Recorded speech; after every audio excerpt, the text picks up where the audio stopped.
നമസ്കാരം. TGS media വാർത്തകളിലേക്ക് സ്വാഗതം. രാജ്യം ചർച്ച ചെയ്യുന്ന തീപാറുന്ന രാഷ്ട്രീയ അങ്കലാപ്പുകളും അന്താരാഷ്ട്ര തലത്തിലെ യുദ്ധഭീതിയുടെയും കായിക പോരാട്ടങ്ങളുടെയും നേർക്കാഴ്ചകളുമായി ഇന്നത്തെ പ്രധാന വാർത്തകൾ. ആദ്യം തൃശൂർ വാർത്തകളിലേക്ക്. തൃശൂർ പാലിയേക്കര ടോൾ പാസയ്ക്ക് സമീപം ചരക്ക് ലോറിയും കാറും കൂട്ടിയിടിച്ച് വൻ അപകടമുണ്ടായി.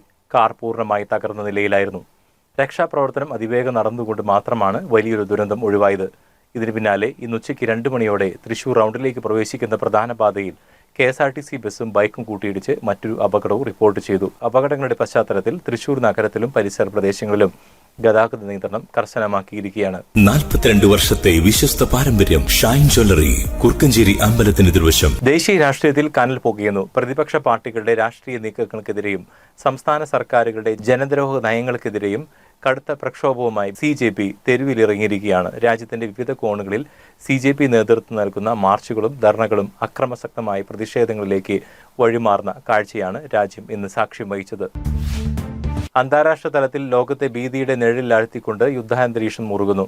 അമേരിക്കൻ പ്രസിഡന്റ് ഡൊണാൾഡ് ട്രംപിന്റെ വിദേശ നയങ്ങളും പുകമറ സൃഷ്ടിച്ചുകൊണ്ടുള്ള യുദ്ധതന്ത്രങ്ങളും ആഗോള വിപണിയെ വൻ പ്രതിസന്ധിയിലാക്കിയിരിക്കുകയാണ്. തട്ടിപ്പ് യുദ്ധമെന്നും സാമ്പത്തിക അധിനിവേശമെന്നും വിശേഷിപ്പിക്കാവുന്ന ഈ അന്താരാഷ്ട്ര കളിയിൽ ഇന്ന് ലോകം മുഴുവൻ വലിയ വില കൊടുക്കേണ്ടി വരുന്നു.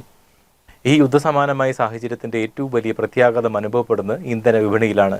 ക്രൂഡ് ഓയിൽ വില ആഗോളതലത്തിൽ കുതിച്ചുയരുകയാണ്. അന്താരാഷ്ട്ര വിപണിയിൽ ഇന്ധന വിലയിലുണ്ടായ ഈ വൻ വർധനവ് ഇന്ത്യ ഉൾപ്പെടെയുള്ള വികസ്വര രാജ്യങ്ങളിലെ സാധാരണക്കാരന്റെ കുടുംബ ബഡ്ജറ്റ് തകർക്കുന്ന രീതിയിലേക്ക് കാര്യങ്ങൾ എത്തിച്ചിരിക്കുന്നു. യുദ്ധം ഒടുങ്ങിയില്ലെങ്കിൽ ലോകം വലിയൊരു സാമ്പത്തിക മാന്ദ്യത്തിലേക്ക് പോകുമെന്നാണ് സാമ്പത്തിക വിദഗ്ധർ നൽകുന്ന മുന്നറിയിപ്പ്.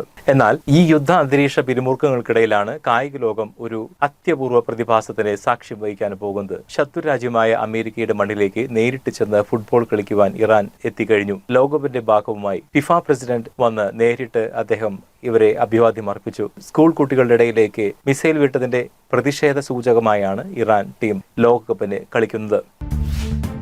കേരളത്തെ കാർന്നു തിന്നുന്ന മറ്റൊരു ഗൗരവമേറിയ സാമൂഹിക വിഷയത്തിലേക്ക് ഉന്നത വിദ്യാഭ്യാസത്തിനും മികച്ച ജോലിക്കുമായി കേരളത്തിൽ ലക്ഷക്കണക്കിന് വിദ്യാർത്ഥികളാണ് പ്രതിവർഷം യൂറോപ്യൻ രാജ്യങ്ങളിലേക്ക് കുടിയേറുന്നത്. എന്നാൽ ഇതിന്റെ മറവിൽ നടക്കുന്ന വലിയൊരു സാമ്പത്തിക ചതിക്കുഴിയാണ് ഇപ്പോൾ പുറത്തുവരുന്നത്. വിദേശത്തേക്ക് പോകുവാനുള്ള പണം കണ്ടെത്താനായി ഗ്രാമപ്രദേശങ്ങളിൽ ഉൾപ്പെടെ അനധികൃതമായി നടത്തുന്ന ബ്ലേഡ് കുറികളും വ്യാജ വിസ ഏജൻസികളുടെ കെണികളും വർദ്ധിച്ചു വരികയാണ്. കുടുംബത്തിന്റെ സകല സമ്പാദ്യവും പണയപ്പെടുത്തിയും ഉയർന്ന പലിശയ്ക്ക് കുറി വിളിച്ചും വിദേശത്തേക്ക് എത്തുന്ന നമ്മുടെ കുട്ടികൾ അവിടെ ചെന്നതിന് ശേഷം കടുത്ത തൊഴിലില്ലായ്മയും സാമ്പത്തിക പ്രതിസന്ധിയും നേരിടുന്നു എന്നതാണ് വസ്തുത.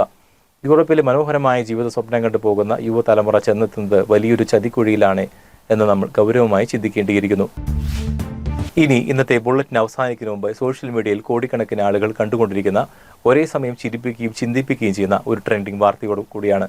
സാധാരണയായി മോഷ്ടാക്കൾ വീട്ടിൽ കയറിയാൽ സ്വർണവും പണവും ഒക്കെയാണ് മോഷ്ടിക്കാറുള്ളത്. എന്നാൽ ഇതാ ഒരു വിരുദ്ധൻ കള്ളൻ, ഒരു വീട്ടിൽ കയറിയ കള്ളൻ അവിടെ ഉണ്ടായിരുന്ന ലക്ഷങ്ങൾ വിലമതിക്കുന്ന സാധനങ്ങളൊന്നും തൊട്ടില്ല. പകരം അടുക്കളയിൽ കയറി അവിടെ ഉണ്ടായിരുന്ന നല്ല ചൂട് ബിരിയാണിയും കഴിച്ച് AC റൂമിൽ കയറി കിടന്നുറങ്ങി. രാവിലെ വീട്ടുകാർ വന്ന് വിളിച്ചപ്പോഴാണ് കള്ളൻ ഉണരുന്നത്. പോലീസിനോട് കള്ളൻ പറഞ്ഞ മറുപടി അതിലും രസകരമാണ്. ബിരിയാണി മണം വന്നപ്പോൾ വിശപ്പ് സഹിക്കാൻ കഴിഞ്ഞില്ല സാറേ, കഴിച്ചു കഴിഞ്ഞപ്പോൾ നല്ല ഉറക്കവും വന്നു. എന്തായാലും കള്ളന്റെ ഈ ബിരിയാണി സ്നേഹം ഇപ്പോൾ സോഷ്യൽ മീഡിയയിൽ വൻ ഹിറ്റാണ്. ചിരിയും ചിന്തയും നിറഞ്ഞ ഇത്തരം കൗതുക വിശേഷങ്ങളുടെ ഇന്നത്തെ TGS മീഡിയ വാർത്താ ബുള്ളറ്റിൻ ഇവിടെ അവസാനിക്കുന്നു. തൃശ്ശൂരിലെ അപകടങ്ങളെക്കുറിച്ചും ഇന്ധനവിലയെക്കുറിച്ചും നിങ്ങളുടെ പ്രതികരണങ്ങൾ താഴെ കമന്റ് ചെയ്യുക. പുതിയ വാർത്തകളുമായി വീണ്ടും കാണാം. നന്ദി, നമസ്കാരം.